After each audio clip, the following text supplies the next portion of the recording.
have court for shoplifting. My greatest fear is going on probation and losing my job, and then in turn having the family court process drag out even longer.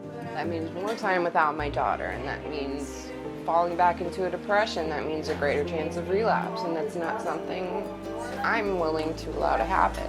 Good afternoon, Judge. Okay, Ms. Norland, you're being charged with petty theft, and is the state ready to proceed? The state is, Your Honor. Okay, thank you. Ma'am, so this is the offer that they're making to you. It's either pretrial diversion, which is usually a course that can be like 4 to 12 hours depending on the course. The other offer, if you don't want to take the class, is a withhold of adjudication, court costs. What would you like to do today? I'll do the pretrial diversion. Pretrial diversion? Yes, ma'am. Okay, perfect. So I'm going to put here that you're accepting the... I'm grateful for the outcome. This could have been a lot worse, and this is kind of best case scenario, and it's not something that I ever thought would happen, but I'm grateful it did.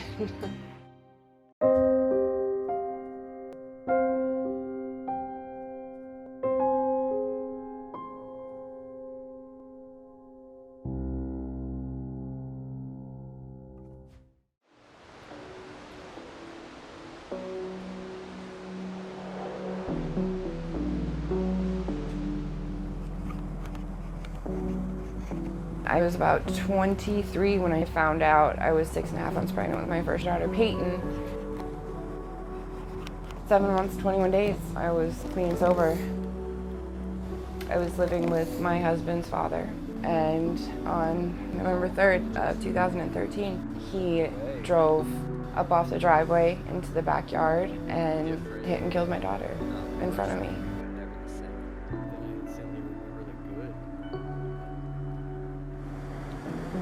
That little girl reached parts of my heart that I never even knew existed.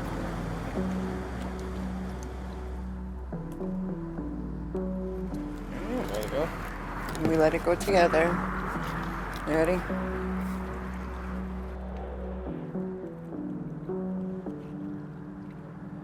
I wrote, "Mommy loves you. I miss you each and every second of every minute of every day. Love you, Bug. Until we meet again, Mommy."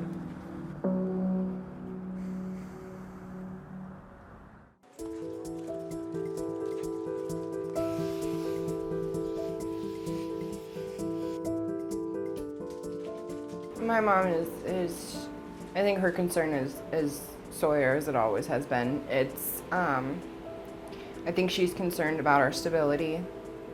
She thinks the process is moving quite fast as far as reunification and everything, which I mean, it's not. In her mind it is, because I'll speak for myself. I spent 7+ years getting high, and from what she's seen, it's only been a year that I've been sober. So basically your mom doesn't like that it's a process. Right, I think she wants to do joint custody for the remainder of Sawyer's life. Do I think shared custody for the next 18 years is... No, I don't think it's realistic at all. But do I think your mom should have like open visitation? Absolutely. Yeah. Well, it's actually what's best for you, your husband, and your child. Right, well, what's best for her is to be with her parents. Right. I'm extremely sensitive when it comes to her. And it's not just because of this situation, it's because of what happened with Peyton. I know I'm being judged so harshly because of that. My mom has fears over that as well, and that it's not that they're out of place. But they're not the same. Right. I know that in those circumstances, everyone looks for someone to blame, and that person was me, because I'm That was an accident. right. But Accidents happen. I blame myself, so I kind of, That takes time. and it sucks that I feel like I'm not going to be able to live up to them, and that makes me feel inadequate. You need to learn how to accept that you'll probably never please your parents.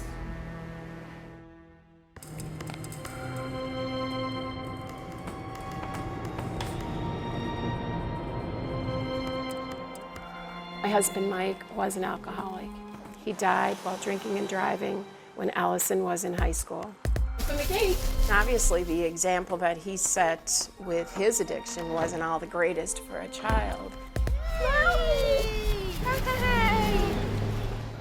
I know she smoked pot. I don't think pot is an issue, but I do feel that when she went away to school, she got into some groups that were doing more than just marijuana. After Sawyer was born, Allison lived here to feed her drug habits. She was coming up with these unbelievable stories. You know, I got a speeding ticket. I don't have money to pay. I need money for daycare. My check was short. She made up this one story that one of the drug dealers showed up at church with a gun, and that he told her that he knew where her daughter went to daycare and he knew where she was living. See your new seat? They both stole from me. John did some things that were totally inappropriate as far as violating my identity. Where's your Jeep, doctor? I got full custody in November. They've been having the opportunity to have her on the weekends. And then they don't call at all during the week. And they could call at night to say goodnight. I just feel that Sawyer's here for a reason.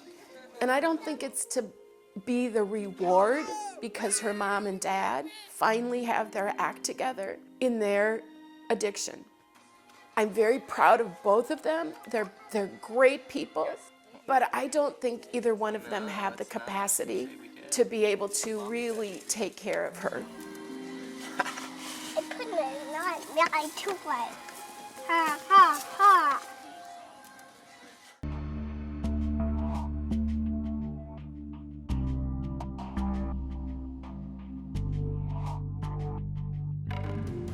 All right, bye.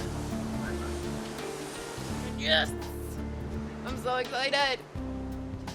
We have put a $500 deposit down on an apartment. Our intention is to move by the end of the month. My grandmother passed away on my dad's side. She left something of an inheritance for each one of her kids. My grandmother's gone, but she definitely left us with some hope. Put it back. We've been staying in the three-quarter house together, and I mean, needless to say, we're kind of ready to take that next step. As soon as we have the apartment, then we will start having overnight visitation with our daughter, which is absolutely the end goal. We're working towards reunification, so it's basically just speedballing us forward, and it's amazing. It's definitely a blessing. I'll open the door, you get the gun, how about that? I'm blowing these guys up.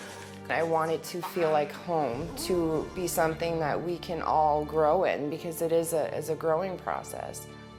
John is a little bit more easygoing. He wants a nice kitchen. So as long as we find a place with a nice kitchen, he's happy. You know, I have concerns.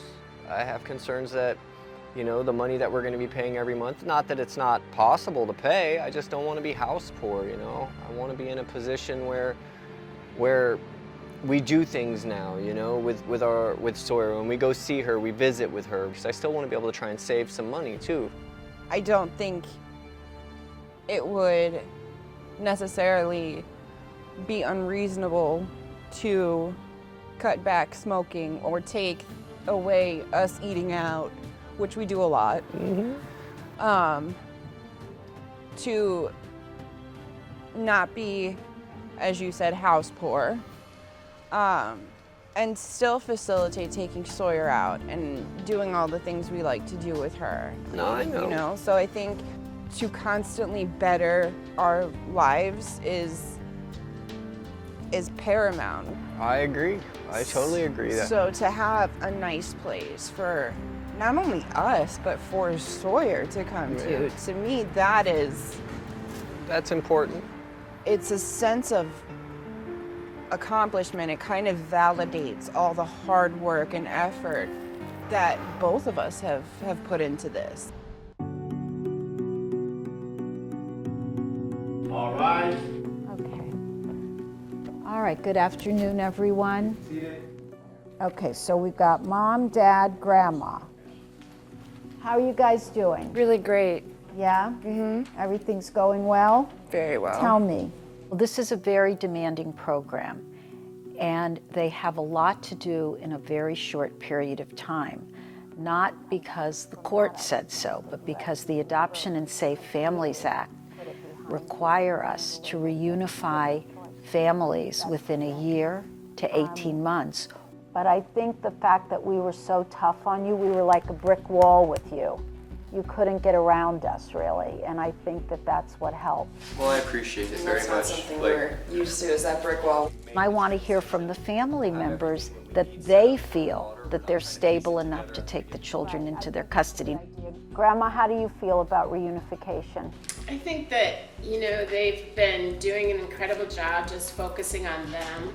I think the transition of reunification should be as smooth and not hasty, like John said, just looking for a place in Miami.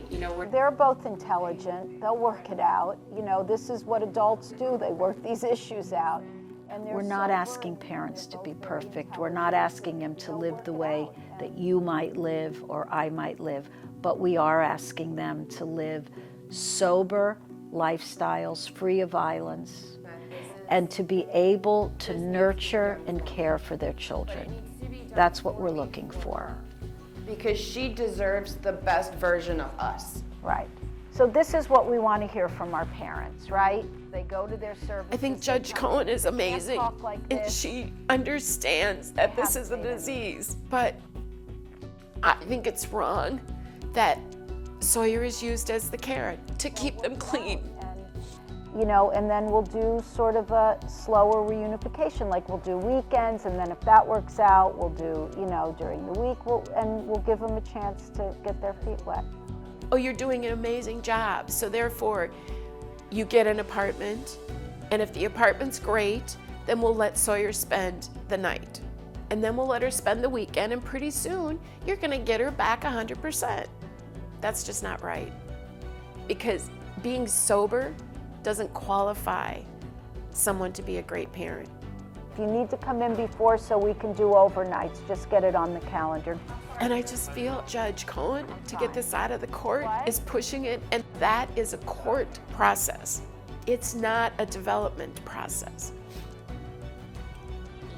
I just haven't seen that John and Allison rearrange their lives for Sawyer. My fear is that as hard as she wants to be sober, that one day she's gonna let her guard down.